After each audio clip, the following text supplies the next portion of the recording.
Welcome to the Trap House University. I am your instructor today. And today, what we are going to discuss is when I first launched this channel back in 2021, I believe, I knew the direction that I wanted to go in. I had to build together the studio to do the recording in. I had to put together the resources to get this done, and then trying to build what kind of content I was going to do. So before anything else, I would just like to give a shout out to the guys who helped me out during this journey. Mr. Ali from New Jersey, Rahway, New Jersey, giving me the resources, helping me with not the financial resources, but the emotional and the logical resources that I needed to follow through with this. And all my customers, all my clients, if it wasn't for you guys, I wouldn't be able to come up to this internet and talk this shit the way I'm about to talk it. So shout out to y'all. Y'all gave me a chance and y'all gave me the opportunity to go out there and show you what kind of earner that I am, and give me the opportunity to stand on the soapbox and talk to people about what is it that I do. And what is it that I can help you with, and how I know how to identify who's who and what's what as far as this business money thing goes. I played almost every role in the game, in the business game, and being that I've been submerged in it and I studied it for so long, I'm able to dissect it and, pick out what are the certain characteristics that these people have that are in, billionaire status, where most people want to be. But like the Black Dot said, who really wants to be a billionaire? Going through there, a lot of this episode today is, I got a lot of inspiration from Urban X's episode on who really wants to be a billionaire. And that wanted me to start a playlist on this channel called the CEO profile. And what happens there is we're doing a profile on CEOs and, how they made their money, the certain characteristics that they all share, and, what type of individual you have to be to get there. And, it's common between almost all of them that earned it from the ground up. I'm not talking about trust fund babies or anything like that, but people who have earned it, who got it from the dirt, have mostly the same characteristics. And the first CEO that I wanted to do the profile on was the CEO who I believe in my lifetime, I'm in the age group of, 30 to 60. So in our lifetime, I believe that Vince McMahon is not as an individual person or anything, but as a builder of his empire, there's nobody else who's ever done it better than him. And what I am seeing here is Netflix just put out a special on Vince McMahon. So what I'm going to do there is I'm going to do my first CEO review. Thanks to Netflix, the information I've discovered and the information that Netflix has given to me from the words of Vince McMahon himself, I'll be able to point out to you certain things that he says, why he has these characteristics of being a billionaire and part of the CEO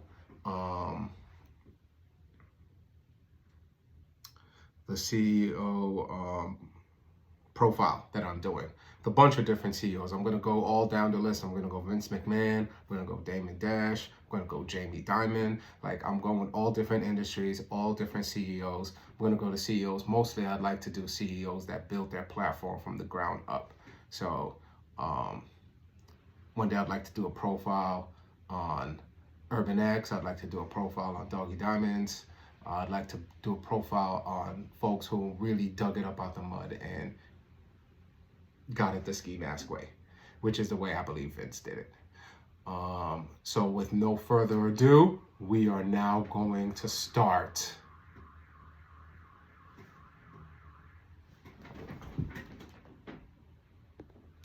With no further ado, we are now going to start the review. Vince giving us the guideline on how to become a billionaire.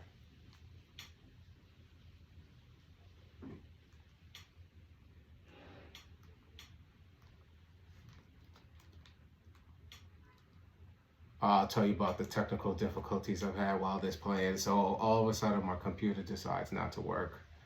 And so I can't stream it from my computer, and then my camera went. Oh, after I took months of building this studio, I'll do a video on that when I put on the video of how I built the studio. Okay, I'm not showing no videos, we're just gonna do the audio. And I'll stop it in between and tell you what it is that I'm getting out of it.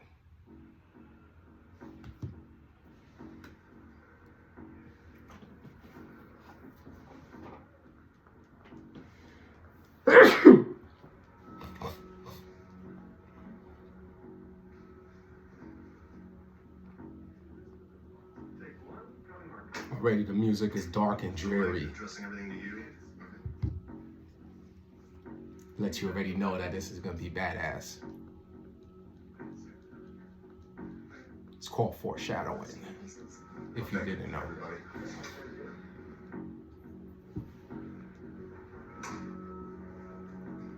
Yeah, this is gonna be lit.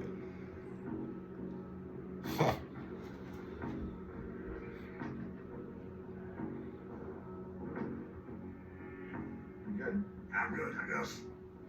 Where are we? What are we doing? Well, I'm talking about me, which I have never done before. I don't like talking about me. You know, I'm talking about everybody else. I'm cool with I can go perform, but this is like very strange, a little different, me talking about me. So I'll do the best I can. Even right off there, you know, he's the greatest promoter that ever lived. So meaning he knows to bring the biggest attraction to anything, but he doesn't talk about himself. So mostly he's submerged into his business. You know, it's like he's so submerged into it that he, you know, doesn't really know who he is. You know, all he knows is the wrestling business. So already based off the rip right there, you know, piece one, you gotta be about, it's gotta be more than you. It's gotta be bigger than you.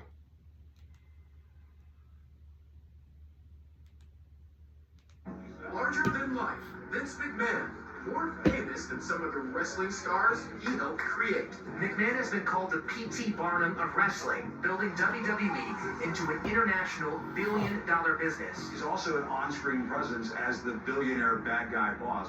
Where the hell have you been? For a long period of time, people wondered who I really am.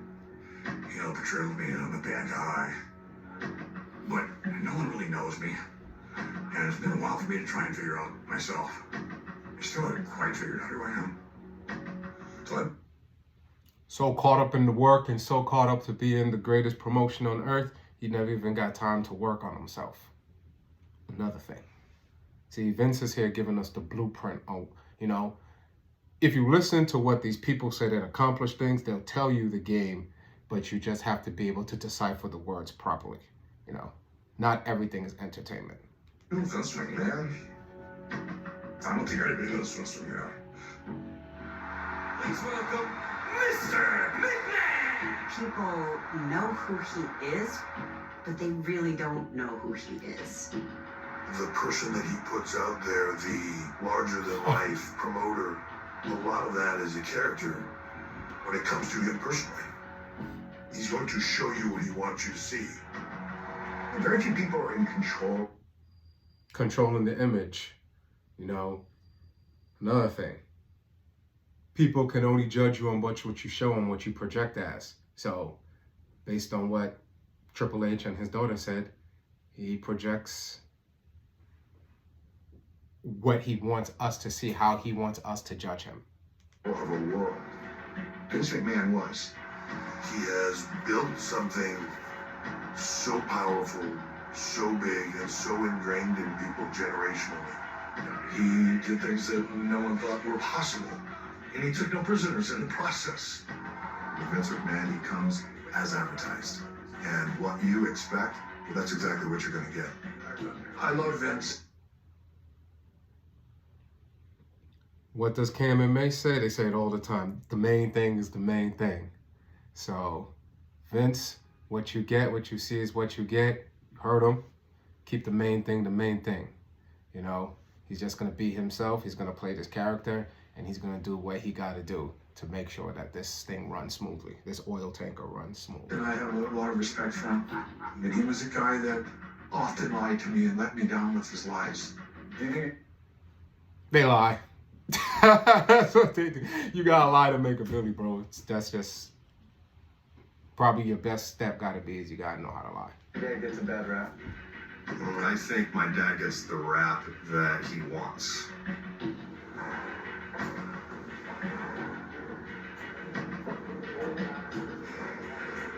Breaking news that was just brought to me. Vince McMahon, the legendary CEO and chairman of Worldwide Wrestling Entertainment, is stepping aside. The Wall Street Journal reports that WWE is investigating a secret $3 million settlement that Vince McMahon agreed to pay a now former employee, who McMahon is accused of having a consensual affair with.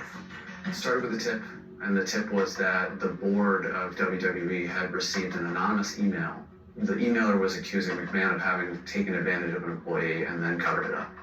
Another thing we heard was, you're only scratching the surface, and there's a lot more here. That first story in June of 2022 touched off a series of events that included us reporting on other NDAs, government investigations, Vince stepping down, Vince McMahon returning, and then selling the company, and then a lawsuit against him that contained some of the most graphic details imaginable. The WWE mogul resigning on Friday after a former employee filed a lawsuit accusing him of subjecting her to, quote, countless depraved and humiliating acts.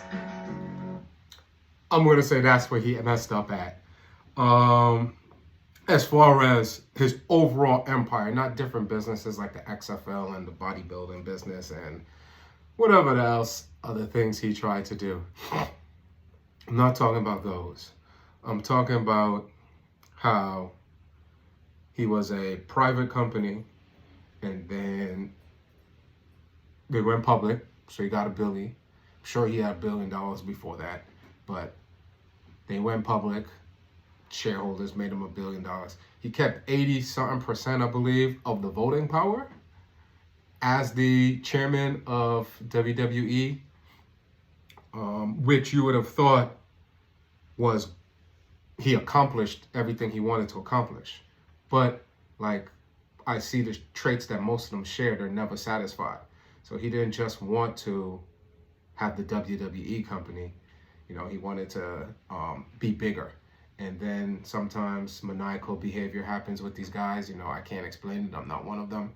But it's always some kind of sexual assault always come to them. But men in power have always had women throw themselves at them. So men in power can pick and choose. So, you know, I know some of them do it, but I can't see why, because men can pick and choose. These type of individuals who are in this status of power, especially one like him who runs the world, I mean, he could pick and choose whoever he wants. I don't know why he would forcibly get on someone.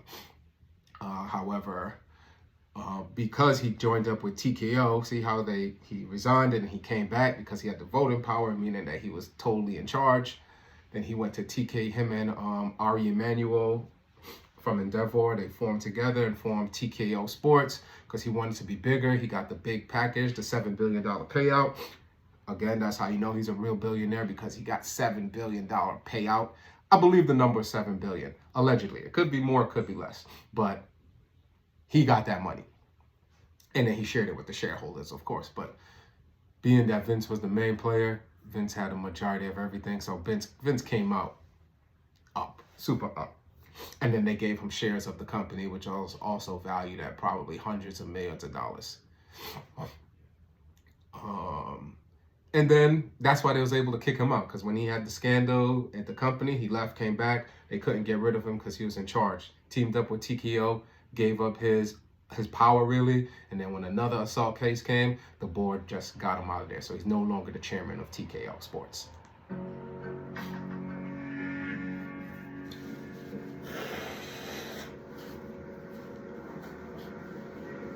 I wish I could tell you the real stories. Holy shit.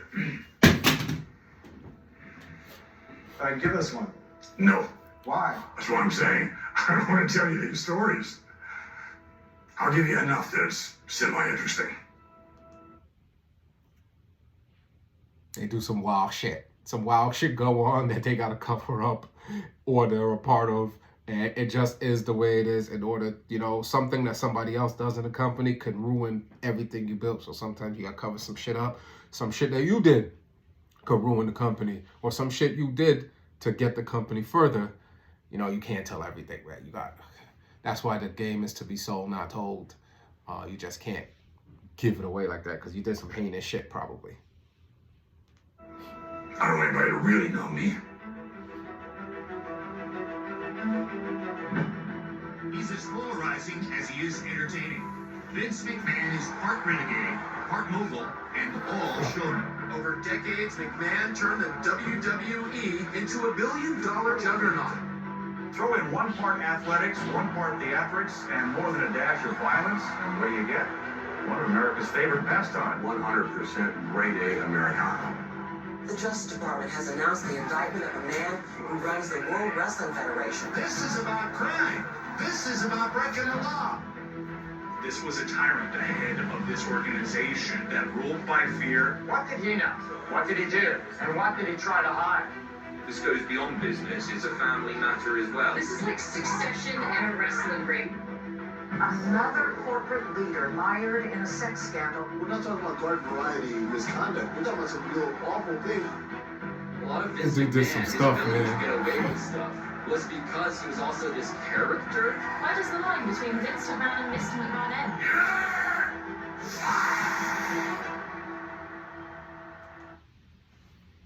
Vince kind of played with reality, so he was like somebody we didn't know, plus he was the Vince McMahon character, so you never really knew when he was serious or when he wasn't, which is, as a billionaire, I would say, keep the illusion going. It makes sense.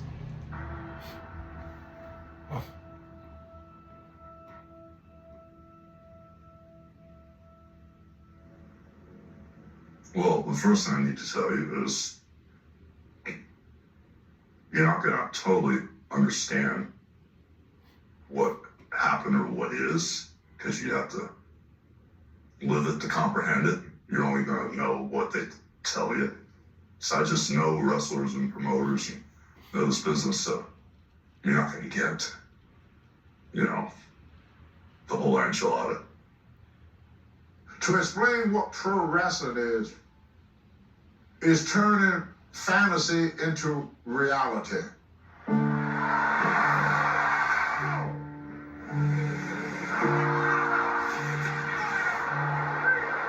I remember guys go, why do you watch that bullshit wrestling? It's on, none of it's real. Who cares? It's just phony wrestling.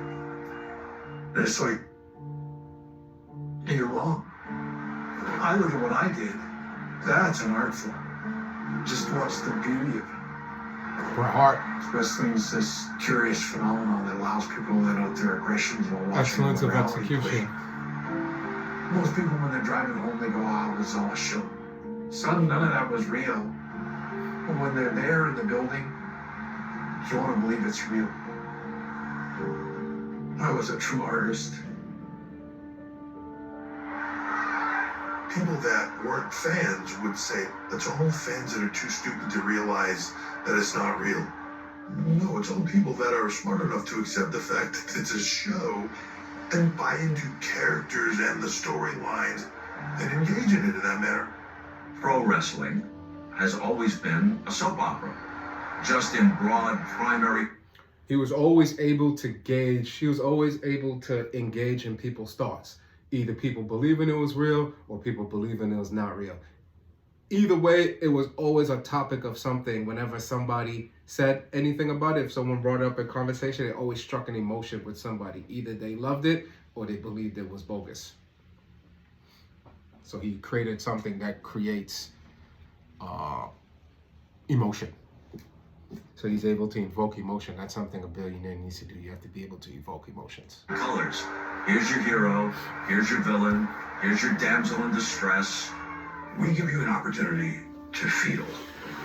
When you see everything we do, it's about emotion.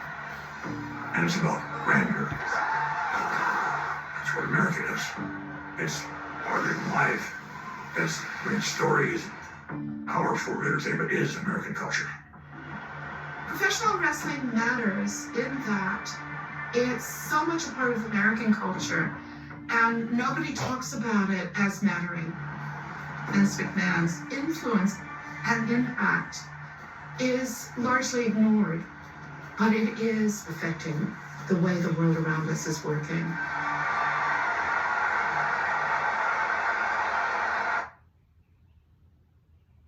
You have to be able to create emotion. That's how you get the engagement. That's how you get customer engagement. There has to be an emotional attachment or an emotional resentment to said thing. And it seems like the character that Vince portrayed himself to be does all of that. Not to mention the show that he puts on around him.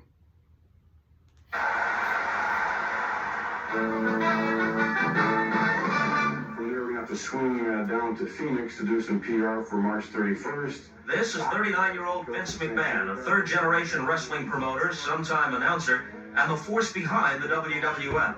One day, we hope to be recognized as the premier source of sports entertainment in the world today. I got my start in the business because of my dad. My dad was considered the best promoter in the business. I first met Vince McMahon Sr. in Madison Square Garden when I was 15 years.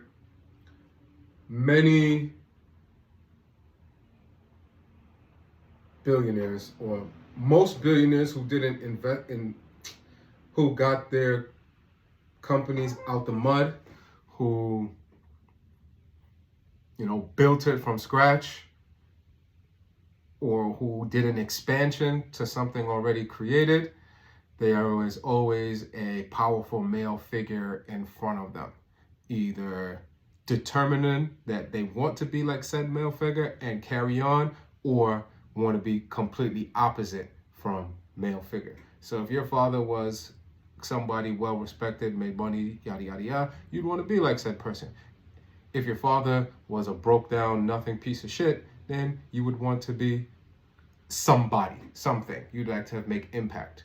So the male persona could either has an adverse reaction to male billionaires. Either they want to continue what's going on, or they want to do something different and start their own and be better than what was there before. But chances are it doesn't happen without the figure of a male, either with resentment or look at with great joy. So he looked and presented himself like the Pope of Madison Square Garden. When I was growing up, I didn't know that my last name was McMahon until I met my dad when I was 12 years old. Before that, I grew up in a trailer park with my mom and this certain stepfather who was abusive. I got the crap beat out of me on almost a daily basis. You just live with it until you get out of it. When all that, physical abuse and everything was happening, never heard a word from my dad. I saw my dad for the first time. It's almost like my dad had a global value. I ran up to him, open arms, expecting to have this big hug. And I got on the back, kind of like, hey, boy, that's really different. The coldness, the ruthlessness you have to become a billionaire. And shout out to Black Dot and Urban X for even, giving me the tools to be able to decipher it based on his expose on who really wants to be a billionaire. Check that out on his page. It's really good to watch after this or before this. But nonetheless, I sort of fell in love with him right away. You could feel he had in his heart the way that you wanted him to be, somewhat. Or maybe I was just bullshitting myself. I don't know. My dad and I never had the conversation about why he wasn't in my life during all those formative years. Or even when I became much older, we never talked about that. One thing that's indisputably true about Vince McMahon is that he came from basically nothing. But once his father came into his life, whatever dreams of escape Vince had went from the abstract to the concrete. He could point at his dad and say, that's what I aspire to. And that's going to be my way out of this. I never saw much wrestling on television until I met my dad. And then, this is what he does. I mean, he's a big charismatic individual, larger than life, and they have problems with each other. And the resolution is physical and they fight. I like that. At that time, a sort of a strange relation. He saw an opportunity to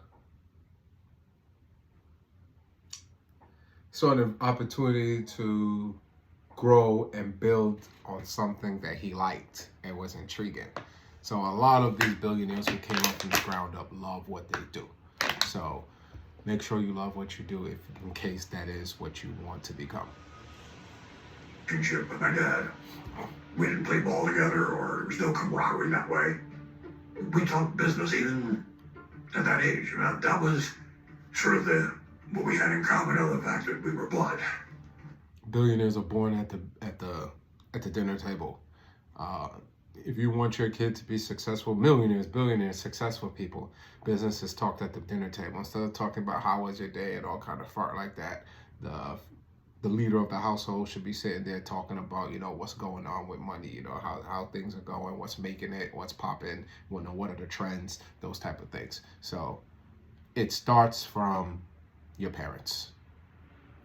They have to put that out there. That's why all them kids get into tech. I ended up doing the research because their parents were into tech. And then that's how somebody like homeboy from Facebook becomes billionaires. But that's a whole nother story. We'll talk about that later. Vince and I met when I was 13 and he was 16. I don't think I ever heard him talk about doing anything else other than wanting to be involved in the business of professional wrestling. I knew I wanted to be in my dad's business. Come on, Pop, there's got to be something. And that's when he allowed me to go to Bangor, Maine. It's the furthest northern outpost in my dad's territory. Bangor was a success, and my dad was thinking, the kid did pretty well. Then, one day... Put him in the trenches. His dad made him start from the bottom up, which is where all of them should do. So, sent him to the coldest territory out there, Bangor, Maine. Shout out to Bangor, Maine. I'm with my dad into a television show, and Bangor, if you know. kept asking for more money. The show's about ready to begin, and he said, well, if you don't pay me what I want, I'll walk me out. And my dad a lot of times had these quarters. He would click these quarters in his hand as he was thinking. So I see him off like this, and he's thinking. I said, Pop, what are you gonna do? Go announce. You're the announcer. Show number 1, recording of All-Star Wrestling in Hamburg, Pennsylvania. Is this quick enough for you, Pop? Slated to play, just roll it, Daddy. Hello, everybody. My name is Vince McMahon. So I start trying to BS my way through as an announcer. Bobo Leo's neck muscles, big biceps, a great athlete, and really, indeed, not to belabor a point, but it is indeed nice to have him back here this week. Vince was a horrible commentator. But one thing that Vince had was emotion. And Vince told stories. I realized that invoke emotions. That's the most powerful thing. Anybody who wants to really sell something to somebody, you have to know how to invoke emotions, good or bad. Because you can make somebody make a decision on emotions. And if you're only trying to get their money and playing their emotions, it is what it is. I don't do that, but I understand. I'm the conduit. I have to translate to the audience what's going on in the ring. Here's the story that's being told. Zbyszko is facing a legend. Our business is no different than a play, a movie, books. It's all the same. Okay, you have an environment, so we establish what that environment is. They've jam-packed this arena. The next thing you have to do is create some very interesting characters.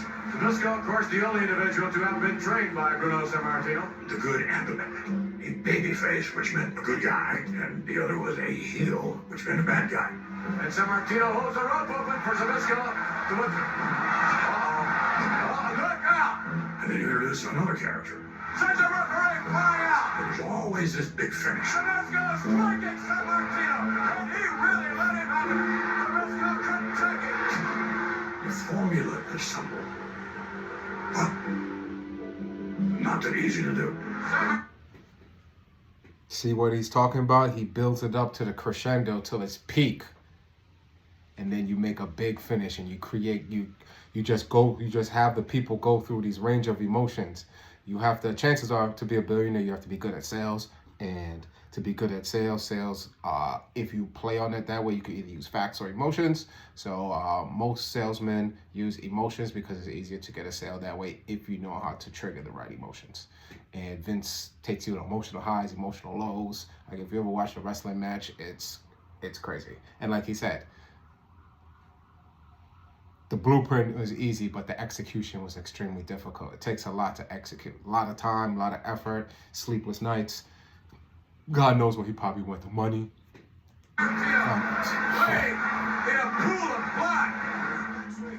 Kept that job announcing for my dad.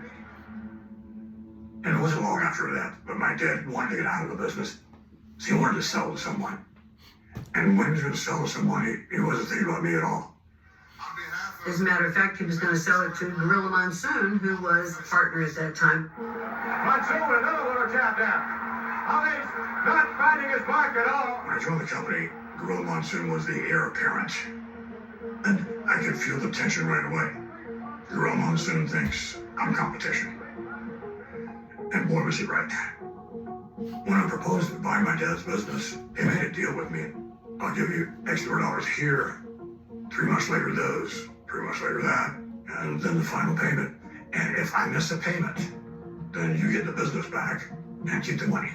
That appealed to my dad and appealed to his other stockholders because they're thinking his kid's not going to make it. We took over Vince's father's company.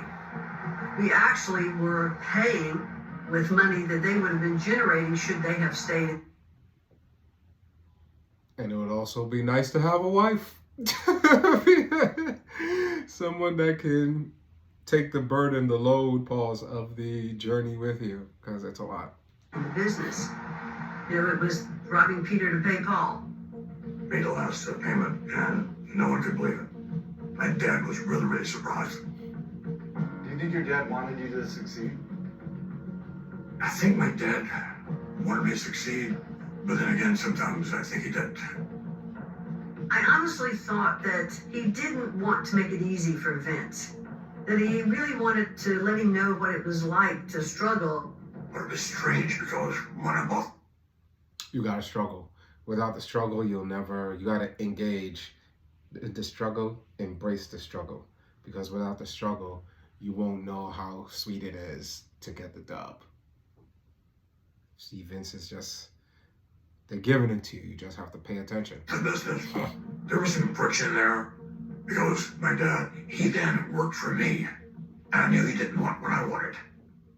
Hello, everyone. Welcome to All American Wrestling. My vision was to upgrade the product. My vision was to make this mainstream, not the lower class that everyone thought it was. I didn't want to be pro wrestling. I don't like. Remember what I said earlier, the resentment. Remember, Vince came up poor, and he don't want to be around them poor people because he had bad experiences with them, which is abuse or whatever. So it drove him the other way. The male figure in his house used to whoop his ass, so now he wants to get away from that country hick style wrestling that it was before Vince came into the business. He wanted to bring it to the masses. That time today, will be something beyond pro wrestling. I want us to grow and compete against all these other promoters all over the country. during this point in time. The wrestling industry was regional and operated in what was called the territory system. There were separate wrestling companies around the country, and they each ran shows both live and on TV within their own territories. So you had Florida, you had Georgia, you had the Mid-Atlantic, the Carolinas, there was San Francisco, Portland, Seattle. Vince's dad had the WWE, which was then known as WWF, in the Northeast Territory. And there were these imaginary lines that no one crossed. It was a good old boy system. People had agreements, and you didn't break those agreements. As soon as I closed the deal, I knew right what I wanted to do. I'm going to go right into their territories. One of the great World Wrestling Federation cities, St. Louis, Missouri. Vince started promoting his own shows in what would traditionally be someone else's territory. And that ruffled a lot of feathers. Whether it's in St. Louis, Los Angeles, Hoboken, New Jersey, or wherever, no doubt the World Wrestling Federation will be there. So my dad was very much against that. He said, take it easy, Vinny. Don't rock the boat. It hurt my dad, but at the same time, I'm in business. The ruthlessness behind it. You got to. Look, they had an agreement. Everybody got there. But Vince wanted to be national. He wanted to be bigger than everybody else. So he crushed him. He crushed him. Even though his dad didn't want him to do it, and he said that it hurt him, he's in business. Business first. When people tell you that it's just business, that's exactly what it is. Nothing personal. And he just was competing. And he wasn't here to be friends. And as a billionaire, you really can't be nobody's friend. As it shows. Other promoters started threatening my dad. You know your kid, Vince, is going to wind up at the bottom of the river. I don't know what it is, these promoters, I just love the bottoms of rivers. Whenever I was threatened, I didn't care. Because you didn't own anything. I'm competing with you. Back with you here on All Star Wrestling, and joining me now, former 9-time heavyweight champion of the world, Vern Gagne. I worked for Vern Gagne in the AWA, which was one of the strongest territories. And as far as Vern Gagne was concerned, Vince was Satan. He was the devil. He came in and ruined all the territories. In a moment, we'll take you to Tampa, Florida. Once they made their national expansion and started shattering the territory mold, so many of the top talent who were really fixtures in other territories decided to take a better opportunity with Vince McMahon and the WWE. Our talent were making so much money, which attracted other talents. It's a virtual flood of wrestling talent into the World Wrestling Federation, the likes of which we've never seen before. If you really look at what he did, he was quite cutthroat. He basically went into almost every territory and bought out their top guys. Then he would go back to their town with the 3 or 4 guys that he stole from there. There was nothing anybody could do about it. There's nothing nobody could do about it. He already put the play in action. He lied. Told him he was making so much money when he really wasn't. But he knew if he took their character and put their character in his production and then went to their territories where they were already made famous at, he'd be able to scoop up all the money because he took the other wrestling promotion's main attraction and brought them with him and let them fight in the areas that the older promotions used to run in. So like WCW or Georgia Championship or ECW, whatever the fuck it may be. But he would take their top talent, then go back and do a show where that top talent was really popular at. Must be the money, baby. Understand that you're attempting to invade almost every area in the United States.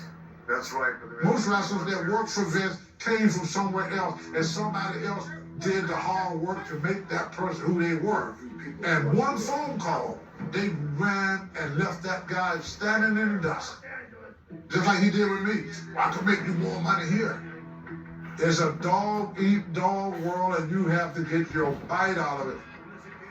It was one of those things where I'm not taking anything away from anyone. I'm building. And if you can't compete with me, it's America. Tough. Tough. There's no doubt that the popularity of the World Wrestling Federation continues by leaps and bounds. And at that time, I'm competing with all these promoters successfully. So I then said, okay, now I can do things my way. My dad chose Bob Backlund as a champion. I love to travel, I love the fans, I love wrestling, and every minute of my life is a pleasure. He was the all-American boy, but a little too milquetoast. I was looking for someone that had more charisma. look at that! Are you kidding me? Look at this! The dream!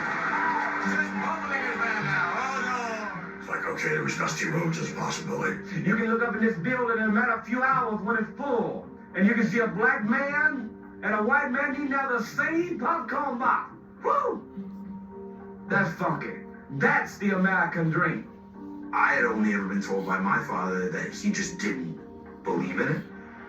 It seemed too large of an endeavor. Dusty could not take advantage of the opportunity. And so I kept looking for someone that would charm you, someone that would excite you, someone that was larger than life. So now he's looking for his main attraction, because yes, you can have all the tools as a businessman, but to reach those levels, you do need a main attraction that everything you're trying to do can actually project into the world. What is it you're trying to do? To evoke those emotions, all those things, you may need somebody at first. No billionaire does it alone. This man is not a television illusion. The first time I met Hulk Hogan, it was years before I bought my dad's business. Wow, what a physical specimen.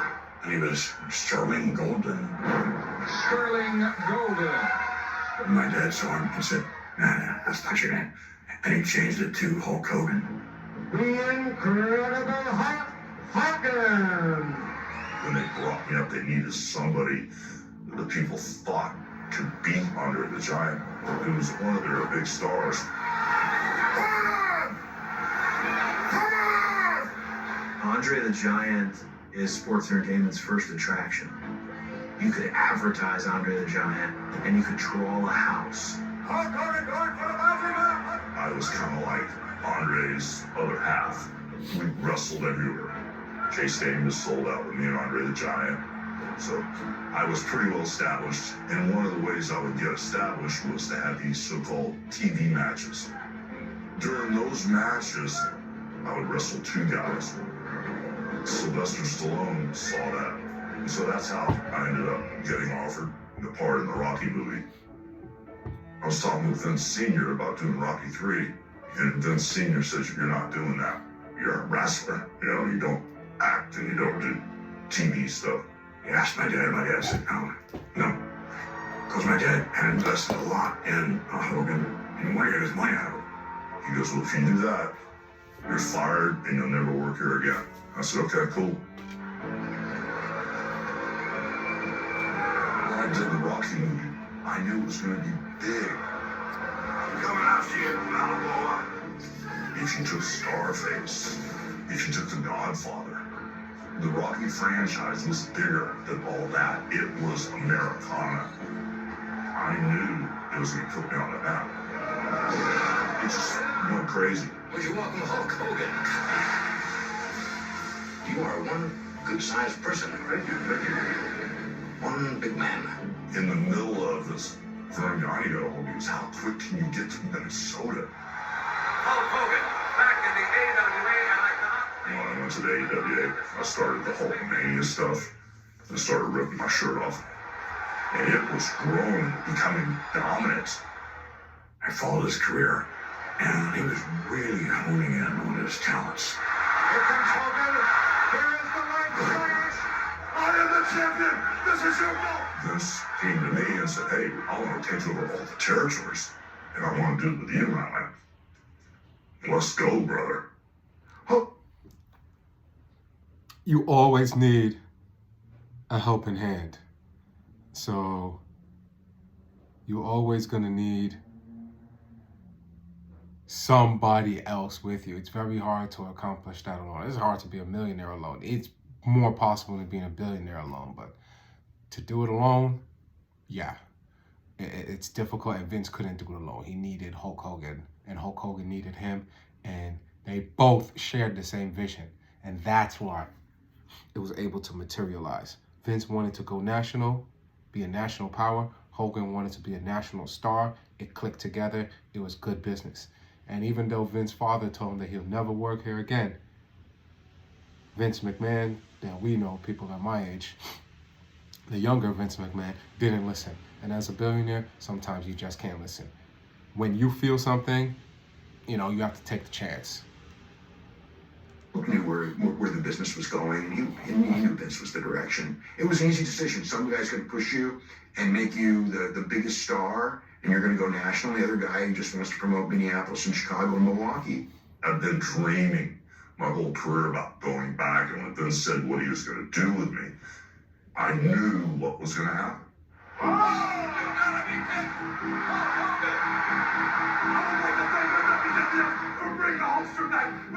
So somehow I had to transfer the head from Bob Backlund to get to Hogan. I couldn't make that match. There were two baby faces. So I used the Iron Sheik.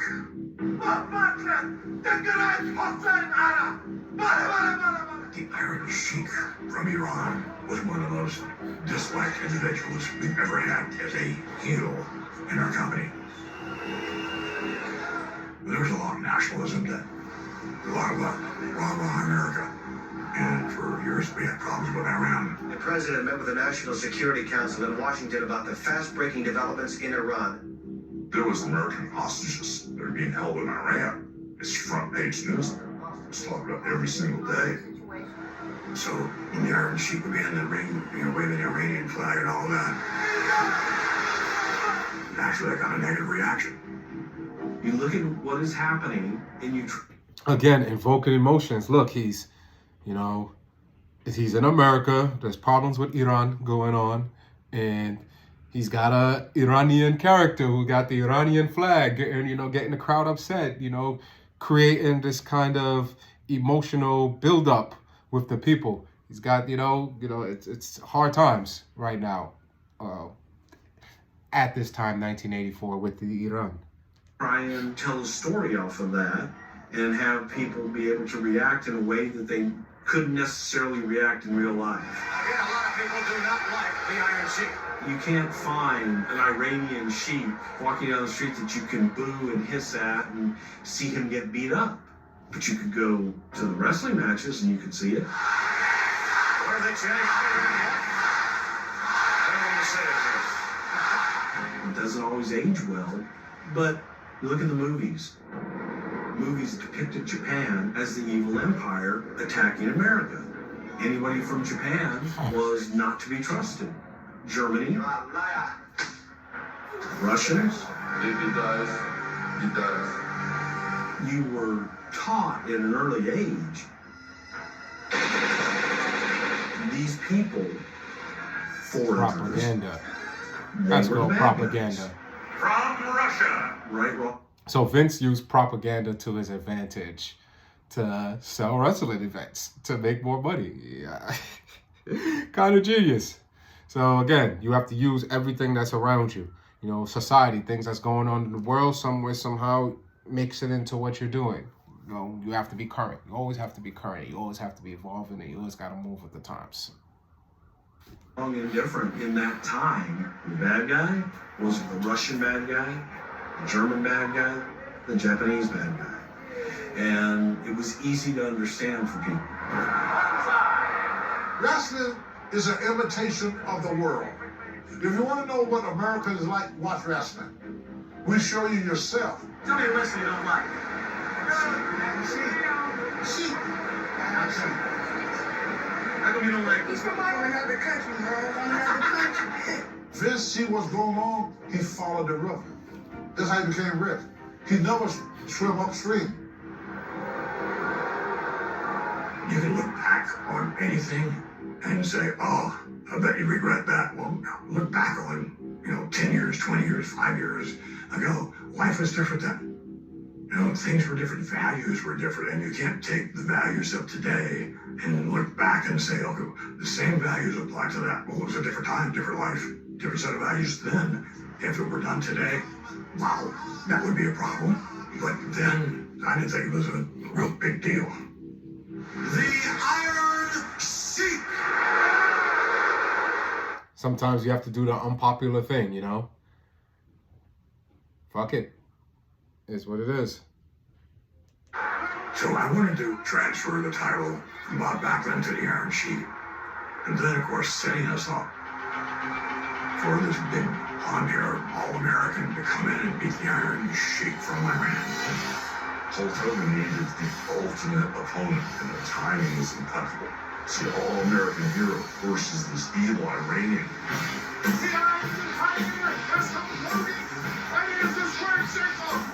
Back then, Vince made the decision if I was going to win or lose the match. But what we physically did in the ring, I called in the ring on the spot, and we didn't rehearse anything. That's the art form of wrestling. I jumped in before the bell rang, didn't tell him I was going to do it. Just felt like the right thing to do. Hulk now has the Sheik's rope, and he clotheslined him with it. Didn't tell him I was going to clothesline him with it and choke him out of it. It just all happens. The Hulk now is in trouble. You have to listen to the crowd. You kind of like feel it, you listen, you think.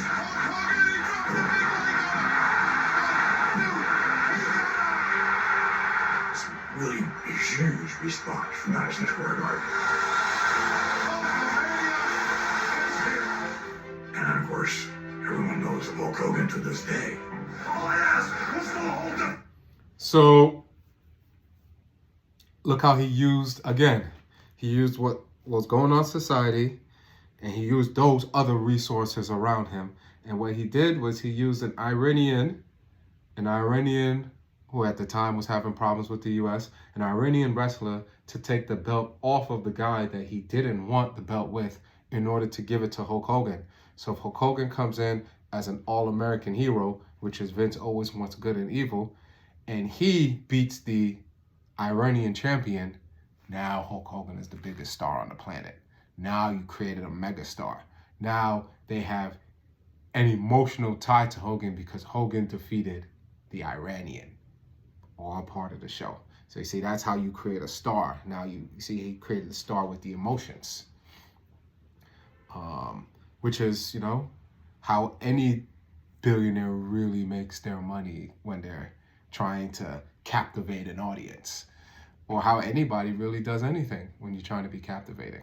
So once again, Vince shows you how much emotion, teamwork, large visions, all these things, ruthlessness, these things play a role in becoming a billionaire. Just stand behind the holster, and I told him I'd bring it home for the USA. Hulkamania's running worldwide. To put the belt on the Iron Sheik and then have the business direction that the belt's coming to me because we need a guy to be the foot ornament to take over the world, that was a business decision that Vince had to execute creatively. And it worked. Many fans feel that Hulk Hogan is perhaps the most exciting pro wrestling champion ever. You can't overemphasize the importance of Hulk Hogan. You take Hulk Hogan out of the equation, I think Vince fails in his expansion. I'm relatively certain he fails in his expansion. Pro wrestling is a star-driven business, and the ability to make stars is what makes you popular. Vince was much better at making stars than all of these other promoters because his father was. Vince McMahon Sr. was really good at making the top guys come across like stars, which was more important than having good wrestling matches. That was Vince's strength because it was his father's strength.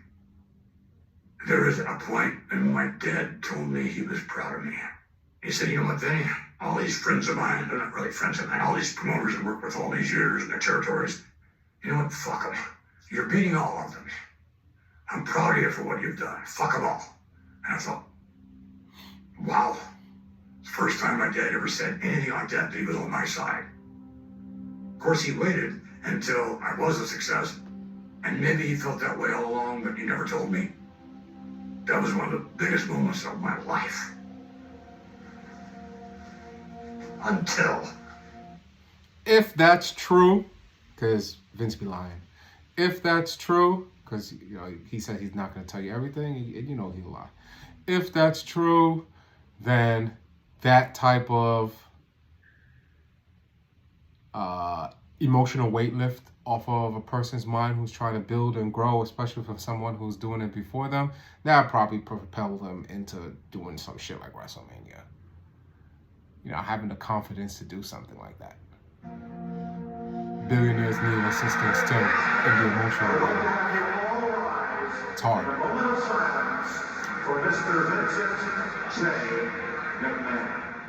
The day before he died, it was the only time that he told me that he loved me. But wow, he told me before he died. That felt so good. Whether or not they care for you or not, it's so wonderful in life to have someone that you care for. And I had the opportunity to really care about my dad and to love my dad. I don't think he liked his father, to be honest with you. Why do you say that? When Junior came along, he had a vision that wrestling is going to change. It can't remain the same. And every idea that came out of his head drove his father up the roof. It drove the wrestlers up the roof. I remember the guy just sitting in the dressing room talking about how nutty he was. When Vince became the owner of the company, and he and his father started to clash, the clashes were mostly because of Vince Sr.'s lack of willingness to accept where the industry and the business was headed. Vince come along with all these ideas that we thought were crazy. It was not wrestling. Vince had ideas about programming to a younger audience and not shying away from the fact that this was scripted entertainment. Vince really wanted to grow and expand. While everybody else was looking at the territories, Vince understood that national cable was the future.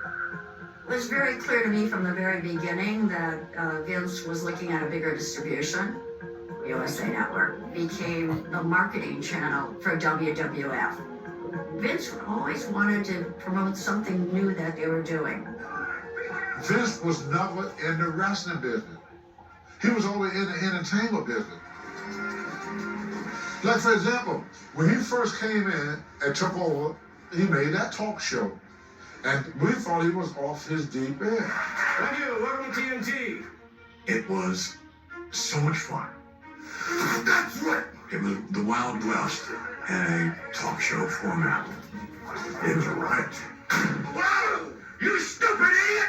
Vince was experimenting with different kinds of ways to expose the talent to different audiences. I'm in favor of that for sure. He always wanted to use wrestling as a stepping stone into other stuff. Our company was growing, and things just started opening up.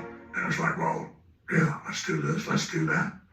The voice of the World Wrestling Federation and host of TNT, Mr. Vince McMahon. Hey, as you know, there are lots of mothers in New York City. There was an overlap that you and Vince had early on. Oh, yeah. It was Letterman's 3rd anniversary show. And they decide if a baby was born during the show, then that baby would become the late night baby. And so they sent Vince McMahon to one maternity ward and me to another. Vince, I have a question for you. Yes, Dave. Is that your tuxedo? No, actually it's not. Okay. I think Vince enjoyed being on David Letterman. It was as culturally hip a show as you could find. It was a mark of credibility if David Letterman gave you a figurative thumbs up. I have a question for you, Larry. Is that your tux? Vince had to work on expansion. He had to get in front of a national audience to know who he is and what is it that he does. These are the stepping stones, the building blocks. Like Atlas said, he used it as a stepping stone to get elsewhere. Went from World Wrestling Entertainment. Vince always looked at how could he connect different aspects of the world of entertainment. How can we co-brand with something and make both of our brands bigger and stronger? Hi, you're listening to MTV, music television, and I'm Cyndi Lauper was on MTV at that time, and she was a huge star. the uninitiated, this is Cyndi Lauper, whose debut album, She's So Unusual, placed 4 singles in the top 5. Just so they don't catch me up on nothing, please. Please. Please, YouTube. It's the documentary. I didn't do it. On the video for one of them, Girls Just Want to Have Fun, Captain Lou Albano appeared as Cindy's father.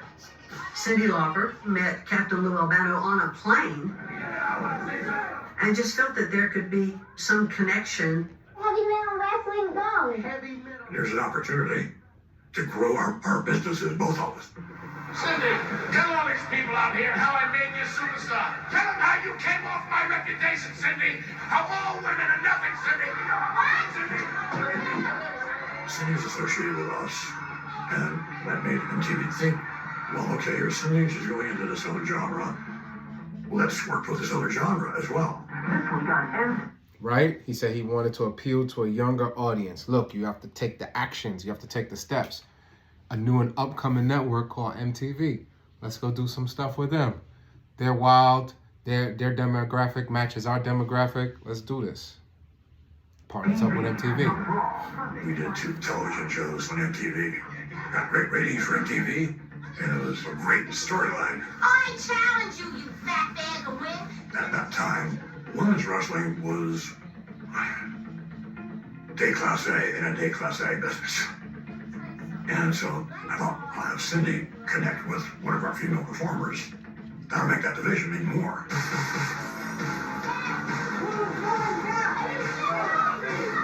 Wendy Richter was the choice to represent Cyndi. I just got a call from her out of the blue asking if I could represent her in the ring. And I said, sure. Managing the challenger, Cyndi Lauper.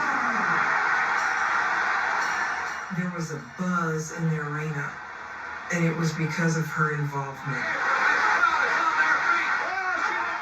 At this point, many of my friends, we were wrestling fans. We liked the whole tongue-in-cheek aspect of it. Like, here's a mainstream sports guy, and now he's lending his voice to introducing Hulk Hogan and Rowdy Piper. And he's doing it straight. Thank you, Howard. This is indeed an honor.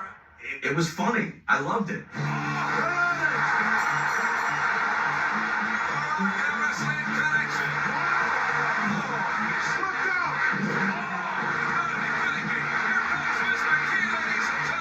I had made friends with Mr. T.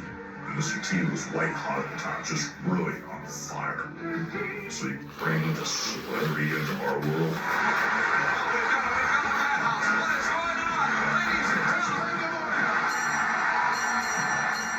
To have this partnership with MTV, it was quite a step up from what we had been doing. MTV was red hot back then. So this product that Vince McMahon put together just wasn't in the back rooms or people that smoke cigars. I mean, this was getting to be mainstream. It changed wrestling. Now it's okay for people to say, I watch wrestling. Andy Warhol, your impressions of what took place earlier on here. I'm speechless.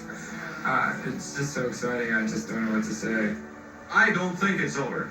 I think we have just seen the tip of the iceberg.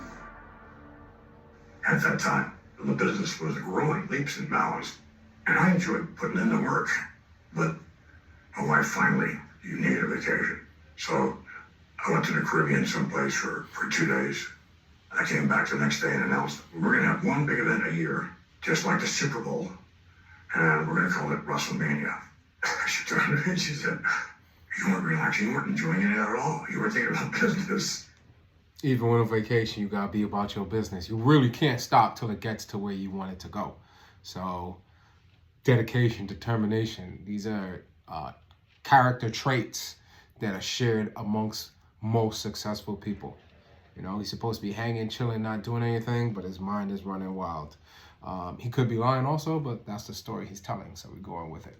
I don't think so. On Sunday afternoon, March 31st, it's WrestleMania. Mr. T risks it all, wrestling for the first time, teaming up with champion Hulk Hogan. You will see the greatest production of wrestling ever in the world. Wrestling history will be made. The Woodstock of professional wrestling. WrestleMania was obviously just, again, common sense. There was a Super Bowl, there were other big culminations of sports and things of that nature. So why wouldn't we have one big end of the season type deal? WrestleMania. WrestleMania. Maybe we could take this one huge event and put it on what was known as closed circuit. And there are going to be over 1 million people watching on closed circuit television all over the United States here. Closed circuit was simply a very large projector projecting on a screen in an arena what you were presenting. And you paid money as if it were a live event to come there and watch. That concept today sounds ridiculous, but that's the way it was then. Closed circuit television, every major city in the United States. Not only that, Jack, but it's going to 24 foreign countries on big screen. The hype worked so well that In 1984, to broadcast on every channel, closed circuit, and overseas, that took a lot of vision. That let everybody know what you was doing, and the takeover was here. Like, you're here to stay. Like, you're trying to be a mainframe. Hogan and Mr. T have been granted the ultimate yuppie honor, co-hosting Saturday Night Live. We got a really big match coming up. Madison Square Garden. WrestleMania, that is. So in terms of publicity for WrestleMania, you wanted to invite the media as much as you possibly could. We had an event in Madison Square Garden. This isn't really wrestling. This is wrestling. And John Stossel from one of the networks wanted to interview some of our performers. John Stossel's there under the premise that he wants to find out if Hulk Hogan's really as popular as the New York Times said. And as we're walking, he goes, "Do you guys use razor blades to bleed?" And I said, "Are you kidding me? Isn't that kind of masochistic?" My head was already carved up from the last couple of weeks, you know. Man, I make a beeline to Vince. I say, "Vince, this guy is not here to find out how popular Hulk Hogan is. He's here to expose the wrestling business." Vince come into the dressing room, and he said, there was a reporter here that run around asking wrestling. Folks who be getting it is always going to have haters. Somebody's always going to want to unveil the curtain on what you're doing. So, you know, make sure you have the skin thick enough to go through that somebody's going to want to get in on your action and see, you know, what is it that you really got going on. Try and expose some stuff. So if you're willing to have your closet out in the open, then, you know, you have to have the mental capacity to do that. Also another characteristic. Is wrestling fake? Fans, I'm afraid I have to tell you, it is fake. He said, I wish somebody do something with that guy. I did not hear Vince McMahon say anything about putting him in this place. That's verbiage I never heard. He didn't tell us to do it, but he said, I wish someone would take care of that guy. And he walked out the dressing room. And this wrestler by the name of David Schultz decided he would step into the shot. I think this is fake. You think it's fake? Out of nowhere, David Schultz just slaps the crap shit out of Stossel. You think it's fake? Do you remember Vince's reaction to John getting hit? We all celebrated. Not just Vince, everybody. I mean, Dave was getting pats on the back. People were banning him drinks. Well, at the time, we were very protective of the business because wrestling is not fake. It's predetermined and it's exhibition. But I can tell you, in the last 10 years, I've had 23 surgeries in 10 years. So if that's fake, please explain it to me. I didn't get the memo. At the time, you got to realize, David was protecting the business. We loved it until the lawsuit came down. That's when the shit hit the fan. How is it physically? The doctor now says I have ear damage that's probably permanent. Mainstream culture was coming to pro wrestling, but pro wrestling wasn't quite ready for prime time. You see a similar thing on the Richard Belzer show, when Hulk Hogan, who's the most media ready of anybody in that crew, finds himself in this incredibly bizarre and unfortunate situation. Well, apparently you don't know what's going on, man. You must have found a log cabin or something. Well, let me lay out for you, little dude. Let me tell you how it's It's tough to take when people are trying to undermine our business. And the thing is, I fear no man. I believe you. Can you dig it? I can dig it twice. Are you a man? What do you think? I really don't know. You want to step outside? Like when Richard Belzer says, "Hey, put one of those wrestling moves on me." You just tell me, brother, when you want to put split on it. All right. Brought him over and I just lifted him in the front chin lock. How about it, T? Keep like that for a little while. When I let him go, he fell and hit his head. Belzer just flopped. And Hulk thought it was a pratfall.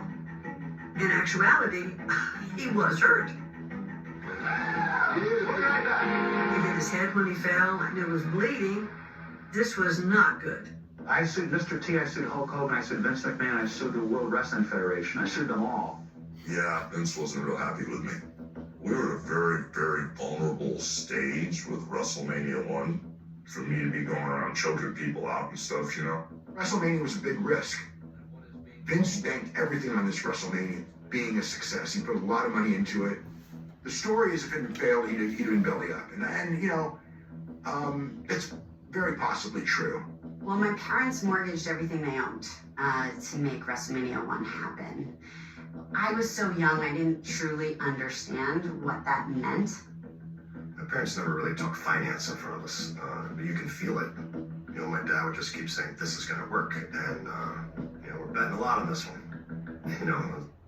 Are you willing to take the pressure that you could potentially lose everything to get to that status? Like Vince did, mortgaged everything, put his whole family's future on the line because he believed in something? Are you willing to take that risk? Do you have that type of reign? If not, you can't get on this level. Disappointing, I'm a teenager, and I'm just like, We really didn't have the money to do it. And if it was a huge failure, then we were in trouble. I'd say that's an accurate statement. Welcome, everyone. Gorilla One soon here at ringside as the World Wrestling Federation presents the wrestling extravaganza of all time, WrestleMania. I knew that if we didn't pull this thing off, that we were completely out of business.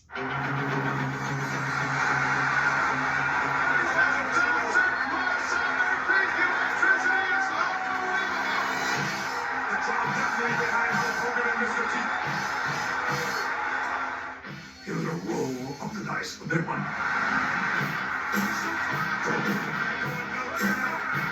But so many things that night went right. It was a big success. From Vince's perspective, you could not hit a bigger home run. It really was the sum of all the parts. When you think back to WrestleMania 1, I was trying to make a statement as to what our business really is. We wanted to be all forms of entertainment, all rolled into one. When you have all these extraordinary people from all different parts of entertainment combined, that is sports entertainment. That's what we're about. And if there was ever a perfect storm, this was it. Vince was very excited and very happy. You could tell he was vibrating, man. He was on a high. He knew we pulled it off. Hulk Hogan and Mr. T in a tag team grudge match? They called it WrestleMania, the biggest event in pro wrestling since Gorgeous George. Everybody, Madison Square Garden, all the way around the world. Now you know what it's all about, brother. So right before the first WrestleMania, the whole business was looking good. Vince was the strongest, but, you know, there was still all these territories still going on. After WrestleMania 1, nobody knew it yet. These other promoters didn't know it yet, but Vince won the war with that show. I don't know if it was good for the industry. It was good for me and my organization. That's all I cared about. You have to be selfish. You have to only care about you and yours and what's going on. You can't care about your competitor, can't care about nobody else. That ruthlessness. After WrestleMania, whatever city we were in, all of a sudden, more TV cameras were everywhere in the buildings and people wanted to do interviews with us. It was such a major success, it really just put a skyrocket on the company. This whole momentum changed the wrestling business from cigar smokers and beer drinkers who want to see violence to having families in the front row that want to buy a ton of merchandise. It definitely made wrestling so mainstream, there was no denying that we were here to stay.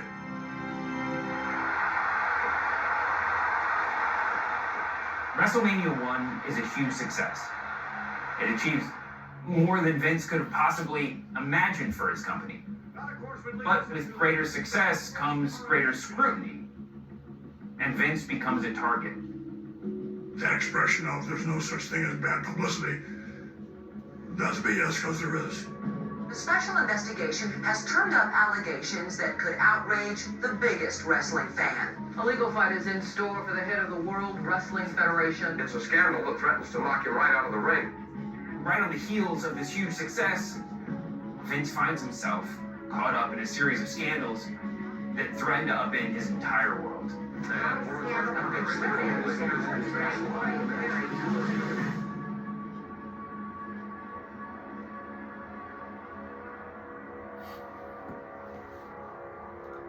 All right, so that's part one. We're gonna do, I guess there's 6 parts of them. We're gonna go through the blueprint of how this goes.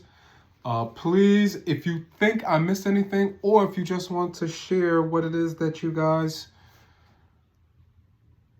believe you learned or know that you learned, put it in the comments. Subscribe, put it in the comments. Trap House University on the Press Plexer, and we're out.